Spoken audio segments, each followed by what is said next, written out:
Hey everybody, just wanted to wish you a good Shabbos and to share a little bit of a little message for Shabbat.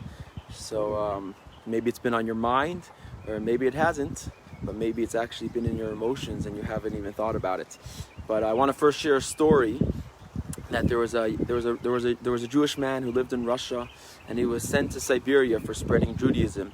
And he gets to Siberia, and he's an older man, and he tells him, your job is going to be to stand by this gigantic wall, and there's a little knob by the wall. Take that knob and twist it and twist it and twist it. 8 o'clock in the morning till 8 o'clock at night, just twist that knob. And first morning he gets up and he starts twisting the knob, and he's excited. There are harder jobs in Siberia. Many people are doing are working much harder than him, and he's happy that he's an older man, and this is what this is what his job is. So he gets up in the morning and he starts twisting and twisting and twisting, and one day goes by, the next day goes by, and every morning he wakes up and he's excited that he has such an easy job. And after a week goes by, his hand is killing him just by turning this knob every single day, just twisting and twisting, and his hand is killing him. So on the one hand, he's very excited that he has the easiest job in town. On the other hand, his hand is killing. So he starts thinking, his mind starts wandering, and starts thinking, what's on the other side of this wall? There's this gigantic wall with this little knob. What's on the other side of the knob? So he thinks maybe there's a gear there, and on the other side of the gear, well, maybe he's giving some sort of energy to the entire city. Maybe he's turning the water system for the entire city.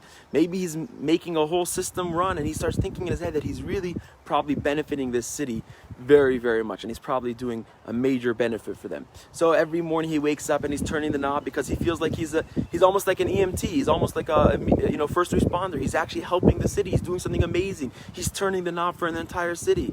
It's amazing. And every morning he gets up and he's excited. He's literally helping an entire city. And years go by, and he's been turning the knob with such excitement because he feels so much meaning in his life.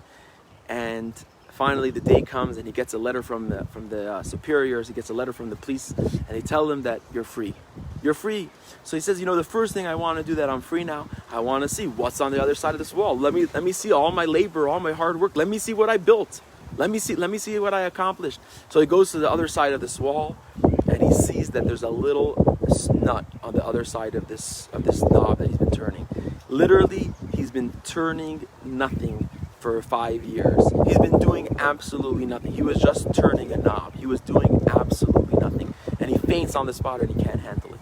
And many of us are wondering, say, hey, if I'm isolated, I'm not working, I'm not doing I'm not fulfilling my passion. I enjoy going to work. I enjoy all these other parts of my life. I enjoy doing all these things. If I'm not able to do what I enjoy, then what am I worth? What can I give to society? I'm not a first responder. I'm not in the medical field. There's nothing I can do. So I can comment on Facebook a little bit.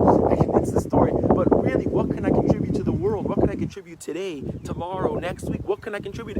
If I can't go to work, I can't do what I love doing, I feel like I'm useless, I feel like I'm not doing anything. And sometimes these questions are actual questions that come in our head. But other times these are emotional questions. We don't actually ask the question, but it's what bothers us. Every single morning we wake up and we feel like, oh, today's just another day. Nothing that I can do special, nothing that I can do that's going to make me feel good. I'm actually wasting my time. I'm literally turning a knob, doing nothing. I know it's important to be in isolation, to help others, to help myself, and to make sure that we eradicate this thing. But literally, I don't feel like I'm actually doing something. I feel like I'm just turning a knob. I'm doing nothing.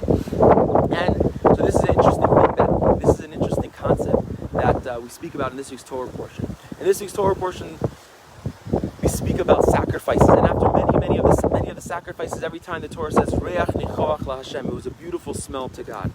Do you honestly think that God cares about smell? Is God in the smell industry? Is this something that He likes, and He likes good smells, and He likes the smell of a good steak? Does God care about smells? Does God appreciate smell?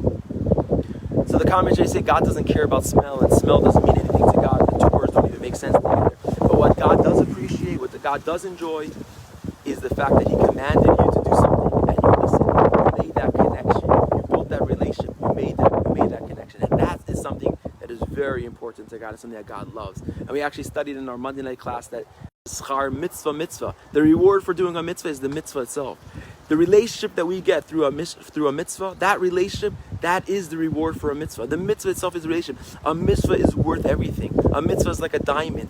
Being able to do a mitzvah is productivity. That is being productive. Going to work, that just helps us pay our bills so we can be productive, so we can do mitzvahs. Going out, all those other things, they're all background noise for our main goal. But our main goal is to be productive. How are we productive? By doing commandments, by doing mitzvahs. And so now when people are in isolation, or we're staying at home, we actually have more time to be productive. We have more time to do mitzvahs. We could take 10 minutes every morning, 5 minutes every morning, 2 minutes every morning, study a little bit. For men, we could put on tefillin. For women, we can light Shabbat candles tonight. In other words, now we have the opportunity to actually be more productive than when we're really busy with our life, and that takes away from what's really true. One of the reasons why we fast on Yom Kippur is because we want to take away the noise the noise that surrounds our soul, and we can't hear because we have all these distractions. We want to take away that noise. We want to be able to focus on our soul, what's really important. So now we have an opportunity that all the distractions are away. We have an opportunity to zero in on what's really important in our lives, the mitzvahs that we could do, the amount of Torah study we could do, how much time we could spend with our families, with our children, calling friends and seeing how they're doing things that are truly productive, doing mitzvahs and really truly connecting to what God really wants. So I want to end with just to summarize that we have the opportunity to actually be productive now.